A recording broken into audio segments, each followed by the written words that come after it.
So I move to the first question. MP Sarah Westcott William, is there a new date for enactment? Yes. The new date we're looking at is January 1st, 2025.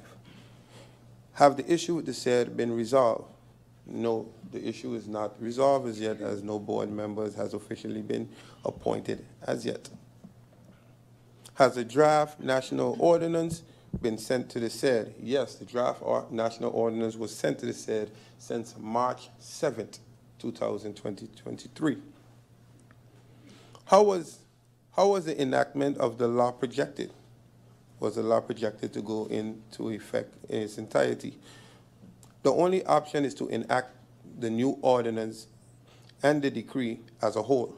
The draft national ordinance provides that the national ordinance will enter into force at the time to be determined by national decree. This will consider the deadlines applicable for publication and entry into force. The LBHAM regulates that it will enter into force the same time as the national ordinance. Can you provide what ratio within our civil registries between Dutch nationals and those who are versus those who are legal residents? This information has been requested, but unfortunately up to now I have not received, but I would send you and the members of Parliament in writing, Mr. Chair. Explain how the undocumented persons not in our civil registry will be able to be considered for medical coverage. Only undocumented persons who work more than 20 hours a week and are paying wage tax will be eligible for coverage. All residents of St. Martin are entitled to medical coverage. All residents of St. Martin are entitled to medical coverage. To be insured is not linked with nationality, but if you are a resident or registered at our civil registry. What is the status of the population census study?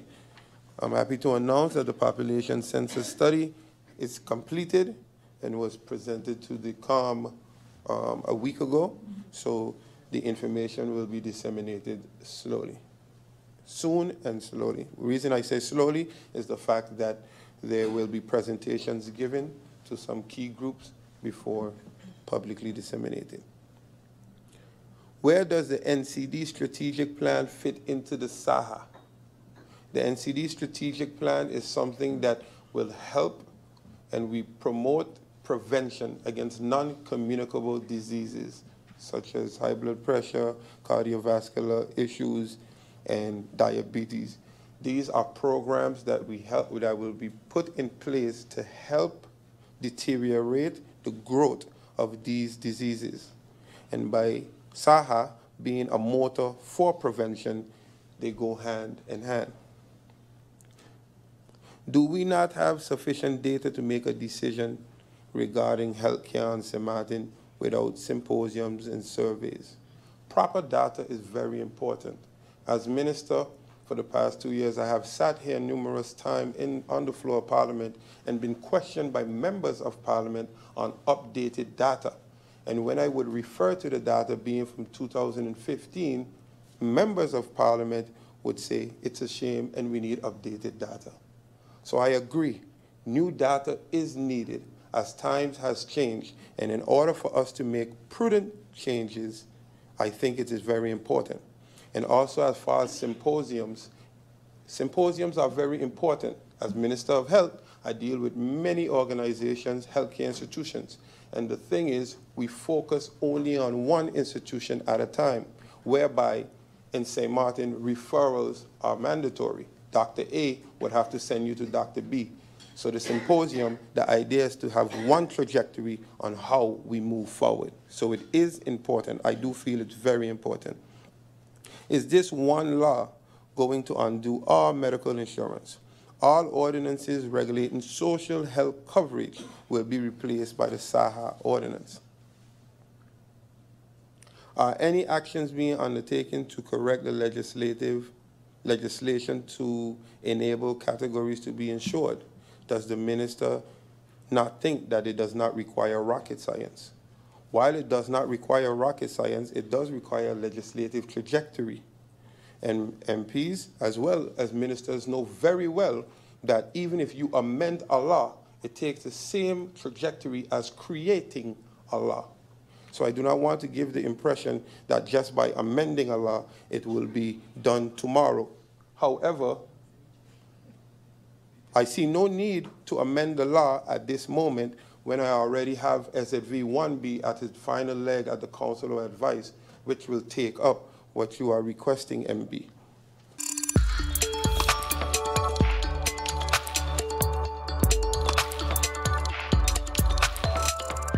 Specifically, the return of responsibility for the police holding cells to the police force of St. Martin.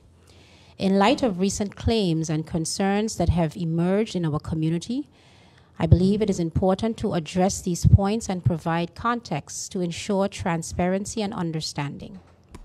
Point 1. The police cells are the responsibility of the police, and this is a standard within the kingdom and worldwide. I wish to emphasize that the management of police holding cells by the police is not a unique situation for St. Martin. This practice is standard not only within our kingdom, but also globally. Police departments worldwide are entrusted with managing these short-term detention facilities for reasons of efficiency and public safety. Point 2. We have the function book from the police force of Aruba and Curacao, and I can show where this is standard. To support this assertion, we have the function book from the police departments of both Aruba and Curacao, demonstrating that management of police holding cells by the police is widely recognized and an accepted practice within our region. Point 3, ministerial regulation temporarily assigning the police cells to the prison management was a necessary measure at a point in time. It is important to note that the temporary assignment of the police holding cells to the prison management, as seen in Ministerial Regulation number 482-11MB-JUS, issued by former Minister of Justice Mr. Roland Duncan in 2011, was determined as a necessity due to a unique circumstance at that time. This action aimed to address cell capacity issues and ensure the effective persecution of serious crime suspects. It was never intended to be a permanent solution. Point 4. As Minister of Justice, I am addressing a dire staffing situation. The decision to return the management of police holding cells to the police is an urgent response to the current staffing limitations within the Point Blanche Prison and the Miss Lally Center. This move is essential to improve safety and security for both prison personnel and the broader community. Point 5. The function of detainee guard is indeed included in the updated function book for the Ministry of Justice and the Police Force of St. Martin. Claims that the position of detainee guard is missing from the approved function book are factually incorrect. The function book updated by Versant, which is a certified FUA institution or service line here on St. Martin, has included this position, and it is crucial to clarify this to avoid misinformation. Point 6. I am happy to use this platform to announce that I saw to it that a portion of funds from the prison repair has been shifted for repairs at the Phillipsburg police cells. I drafted a letter request to our state secretary, explained the circumstances, and this was approved. The Ministry of Justice received this approval from the state secretary to allocate the funds from prison improvement funds to repair the Phillipsburg cells, and this project will be managed by the National Recovery Project Bureau, or NRPB. Point 7. The decision was not abrupt, and cooperation between management was encouraged. The decision to return the police holding cells to the police is not an abrupt one. We have been speaking about this for quite some time. I would even say years since taking office. However, beginning this year in January, I will give you the update that a representative from KPSM was assigned the responsibility to work with Versant to ensure that the function book was updated with that position. It was done. In March of this year, I held meetings with both the departments and called for cooperation between management of both the police and the prison to facilitate a smooth transition. Unfortunately, it is obvious this cooperation did not materialize as expected, and the leaderships of these two departments would have to explain the reason for this. Point 8. Experienced senior police officers are available to guide younger officers in managing police holding cells. Senior police officers with prior experience, and I say prior experience meaning prior to the ministerial regulation that was signed in 2011, the cells were under the police. There are still police officers within KPSM who are experienced in managing these cells, and they are available to mentor and guide younger officers. No specific certification is required for this function, as it is a standard responsibility for police personnel. In conclusion, it is essential to distinguish between police holding cells and detention facilities, acknowledge the historical context, and understand the urgent need to return police holding cells to police. This decision aligns with international norms, ensures community safety, and addresses staffing challenges within the Point Blanche prison and the Miss Lally Center. As we continue to observe Domestic Violence and Gender-Based Violence Awareness Month, and yesterday's flyer really stood out to me, as it speaks about equality for all. Every agency of the department or department within the Ministry of Justice or our justice chain is important. Each requires the safety and security role and responsibility for this country. To that end, I am asking the police officers of St. Martin to see that their colleagues of the prison is in dire need of returning to the prison and has simply asked that the police cell management be returned to the police as it was prior to 2011, and as it is done within the rest of the kingdom and the rest of the world. That said, any industrial action due to this decision will be a direct statement to your colleagues that you do not stand in solidarity with their plight, and this cannot be the case. We need to be a united ministry working in the oath that has been taken to serve and protect St. Martin.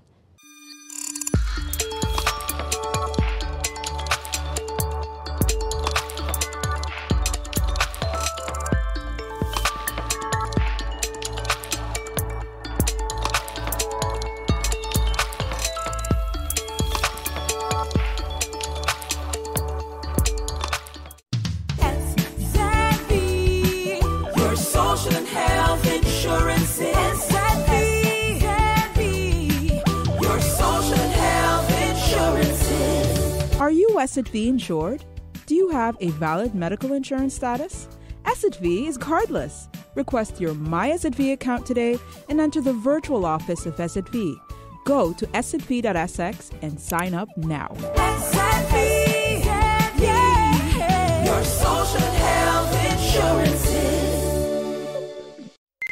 St. Martin, the Department of Community Development, Family and Humanitarian Affairs proudly presents its second Things I Wish My Father Taught Me, a series of meaningful conversations in commemoration of International Men's Day on November 19th. The weekly podcast features several inspirational figures and moderated by Mr. Rishinal Arundel. The topics and guest speakers include mental health featuring Mr. Sharenzli Valis and Mr. Star Peterson, lifelong learning with Mr. Jamal Newton and Mr. Marvio Cooks, Gilderson Center Presents with Mr. Jude Houston and Mr. Edsel Gums, and Relationships featuring Mr. Alston Lawrence. Things I Wish My Father Taught Me offers a mix of critical reflections and entertainment. Join us every Sunday in November at 8 p.m. via the Facebook pages of the Government of St. Martin and Community Development, Family and Humanitarian Affairs, Tel TV 15, SXM TV Broadcast, TV Carib, and St. Martin Gov Radio 1079.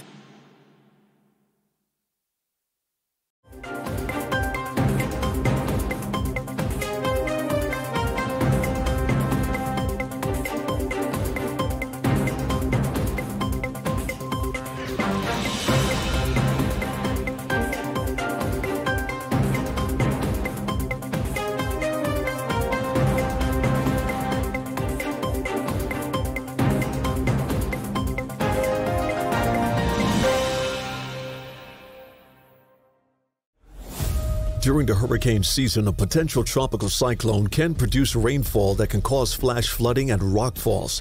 Stay away from flood-prone areas during heavy rainfall, such as Jump Up Casino on Emma Plain Road in Phillipsburg, ATLH Road Roundabout, L.B. Scott Road from Emilio Wilson Park until Cake House Supermarket, Zaker's Gut from Petro Plus gas station until the Seventh-day Adventist Church, Welcalaken Road K Hill from Welcalaken Road Roundabout until the One-Tete Loke Roundabout, Beacon Hill Road from Sunset Bar and Grill until the beginning of White Sands Road, and Rhine Road, also known as Mullet Bay Road, after Sonesto Maho Beach Hotel to the entrance of Cooper Coy from the intersection of the University Drive until the intersection of Rio Grande. For more information on how you can keep yourself and your family safe this hurricane season, visit stmartingov.org/hurricane. This public service announcement is brought to you by the Government of St. Martin.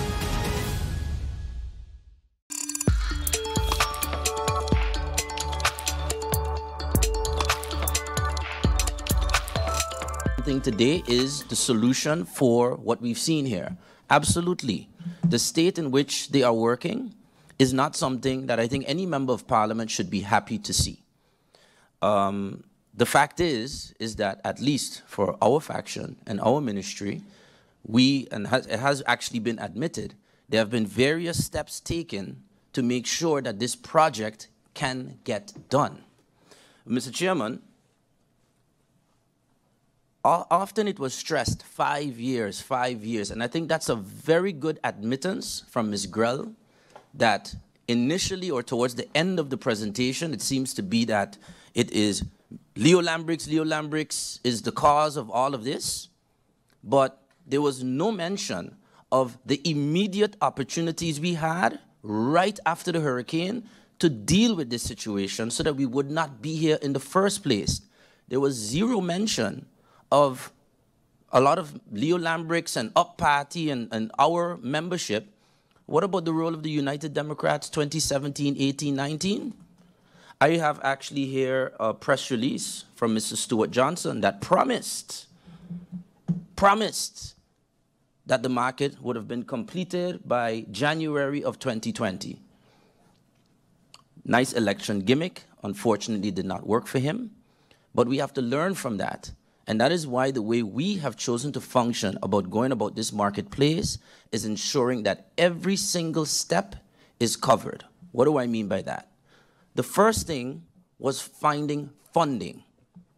We would not have been in this situation if when those that were desperate to get in government at the time, that wanted to make a deal with the Dutch government to get funding, $0 allocated out of $500 million for the marketplace. Oh, but today we all upset. They're upset that the marketplace ain't get done. Why did no one insist with the trust fund, with the NRPB? Listen, this was destroyed directly as a result of Hurricane Irma. This needs to be one of the first projects on the list. Nowhere in the World Bank agreement do you see the word marketplace or in the National Recovery Report.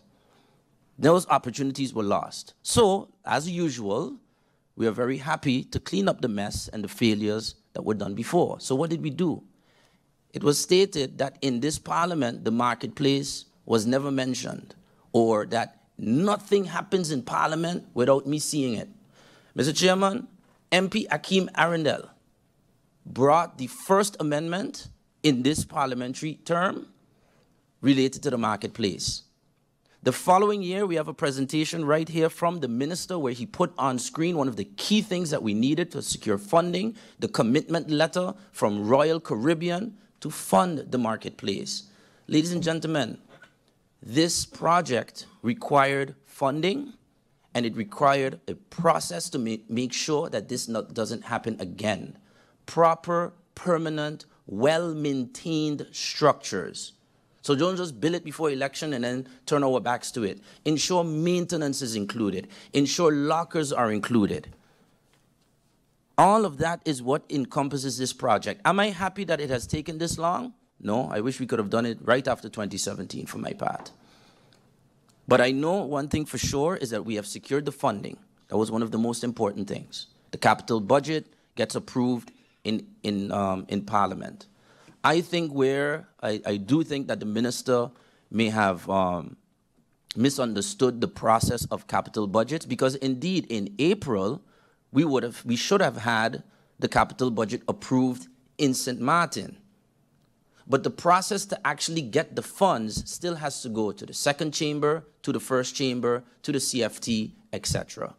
That part was now secured, from what I understand, in September. Mr. Chairman, to you, Mr. Bryson mentioned that we were not properly informed by the person who was working with the minister. This is why we did not get any information. Mr. Chairman, Mr. Kevin Mangret was our contact point. He was given our contact point by Mr. Omo Atley. And we were always up to brief. When I call him, he always let me know the truth, what is happening. He never lied. He never said that this is going to happen, and he know it's not going to happen. And he always tell me the truth. He would say, Miss Grill, this is not going to happen now because this and this and this. Or this is what is going to go down because of this and this. Or this is what we have in talks. We are going on in talks now. So he always kept me up to brief.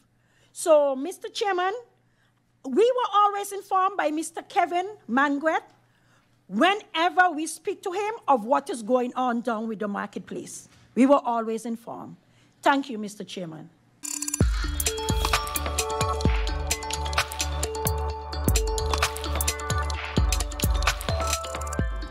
I'm going to do some more research on what went wrong in TLM with the good gentleman.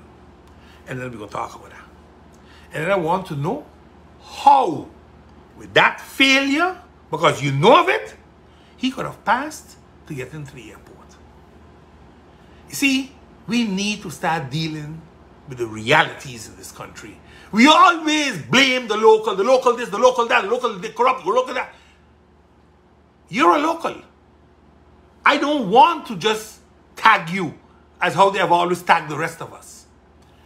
But the problem with you is you are doing it bold-faced in front of everybody.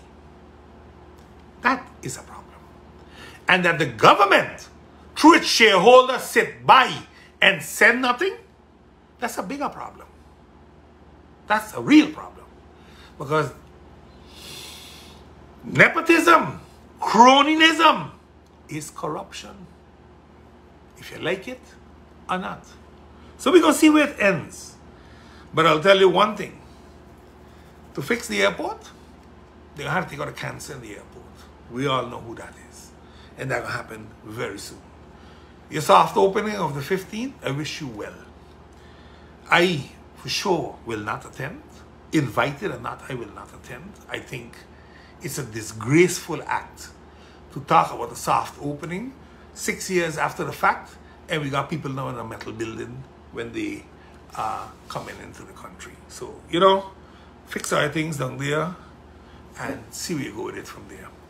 All those French companies that seemingly trying to make their way into the airport, that will be dealt with very soon. TLM, now it's your turn. Will we get a local CEO? So not a CEO, Kendall. I ain't asking about your job. I asked about a job that gentleman just left and went to the airport. Because back in 2019, you were there, sir, there were a lot of people, locals that also applied, that were qualified. They were qualified. They've been working in TLM long enough. They know what marketing really is. Because that's what the gentleman does, marketing. And I hope, sir, that this time around, you appoint a local. I ain't gonna sit back and allow nobody else to come in again. I'm gonna start speaking out about it. And I'm not going to walk around and match. I can do my damage good enough on social media. But when I get into office, I will do what needs to be done then. Because TLM is a government-owned company. And if you are good enough to be the CEO, then we have other locals that are good enough to be the COO. You are given a chance, sir, by locals standing up and saying, it's time for a local to take the helm. Same thing they all did at the airport with Mr. Mingo. It's time for a local to take the helm good. So why not the CEO? What's the problem there? What's wrong with the people working in TLM? You want to tell me that those people ain't good? They don't have master's degrees to get a job? I don't understand it. I just don't understand it. And that's my problem. Enlighten me. Enlighten St. Martin why our own people are not good enough to get those positions. I just don't understand it. At the airport, not even the CFO that was promised to us 4 years ago when Skipol came in. Oh, we'll have a CFO trained 6 months. There'll be a counterpart. So when our CFO from Skipol leaves, he takes over, she takes over. It has been 4 damn years. 3-4 CFOs from TLM, from Skipol. And up until today, the locals are not there. You see, this is my problem. If we want to do these things, then we have to restructure how we give concessions. Concessions should be reviewed, and guidelines that have to be followed must be placed. And if you can't follow those guidelines, then you move. Then you move as CEO, you move as board, whatever. But the guidelines should be that the people of the country, once they qualify, have first preference. It's not a discussion. Aruba and Curacao, you know why they are different? Their people are given fair opportunities to run their country. We, on the other hand, we don't give them. That's why our people don't come back. Come back to what? To work minimum wage? 3,000 guilder jobs? While you bring in all Johnny, Peter, Paul from all over the place and you pay them 10, 15, 20,000? Give them car, give them house?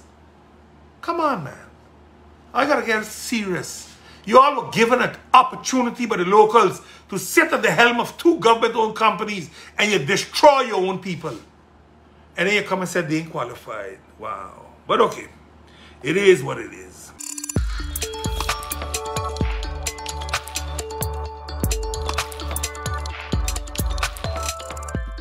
Prior to St. Martin's Day, the public schools of St. Martin used to do a school parade. And on Thursday, tomorrow, we will continue with that tradition.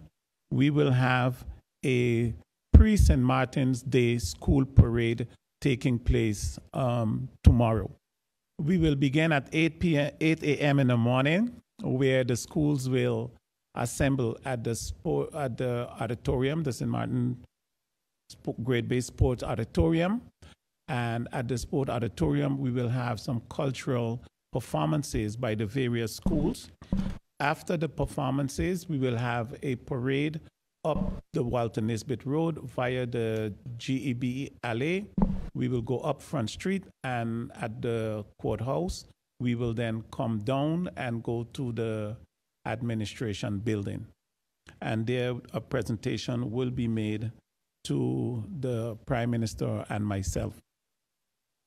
I would like to also, in regards to the Orania School, give an update as regards to the situation there. On Monday, I was able to receive the approval of the inspection to upgrade the electricity. Now, we were able to get this done so fast because of the work that we were doing all the time in preparation for this to happen. Now that the inspection has been done, we are now on the phase where we contact GEBE and ask GEBE to make the increase in the voltage available for the school.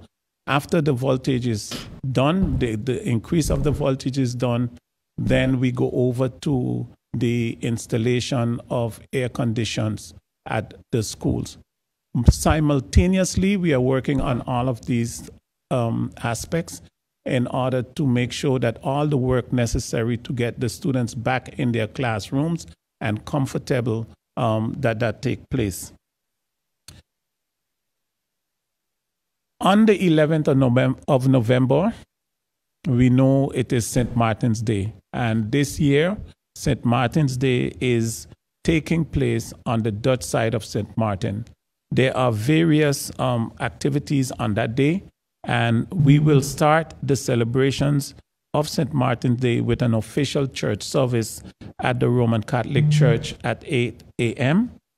After the church service, we will have the wreath-laying ceremony as well as the uniform parades taking place. The wreath-laying ceremony will take place at the Bellevue Border Monument, and at 10 a.m., the uniform parade will line up on the Longwall Road and then march to the Walter Nisbet Road, heading to the Jocelyn Arndell Festival Village.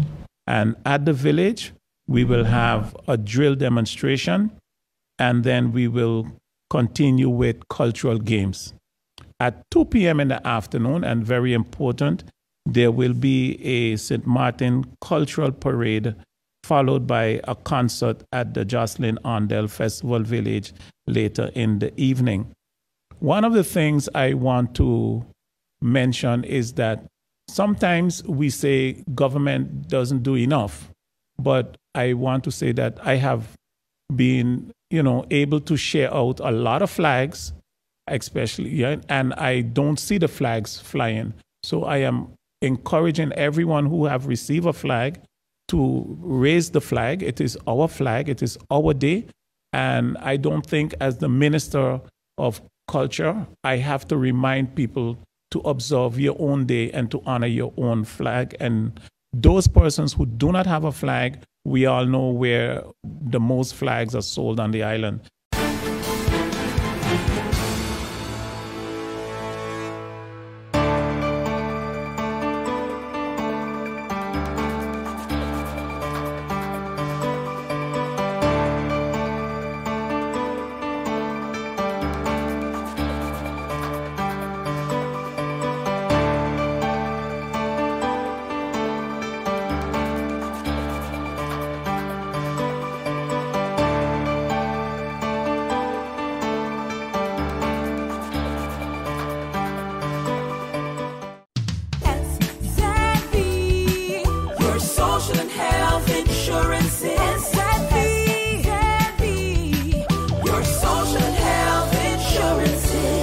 Are you SXV insured?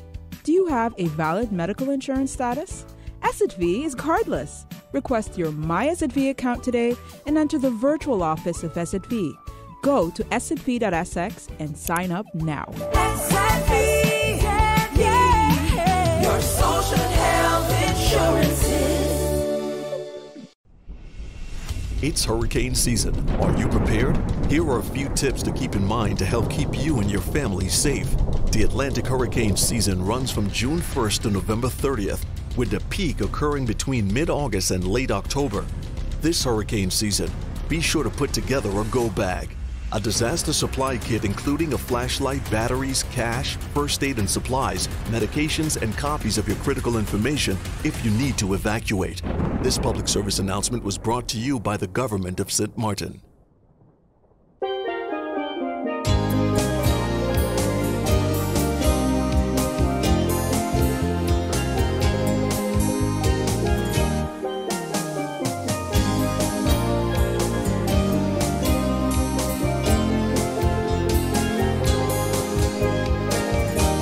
Martin is my home, and I do but anything to make it known.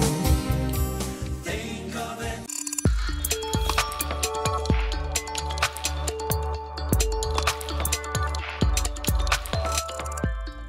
I would like to start by updating the public on the L.B. Scott Road.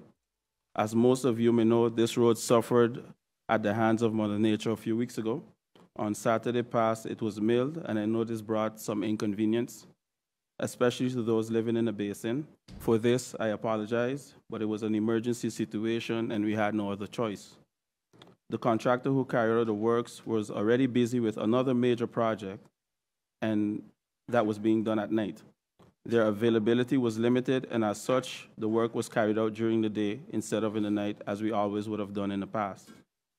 We could not wait, as the road situation was leading to further traffic congestion. I must say that was definitely the case. Some good news is that the resurfacing is to continue tomorrow evening once weather permits. As such, the stretch of L.B. Scott Road from Mortar Drive to Gladiola Drive will be closed tomorrow evening. The closure is scheduled to commence at 7:30 and conclude at 5 a.m. the following morning.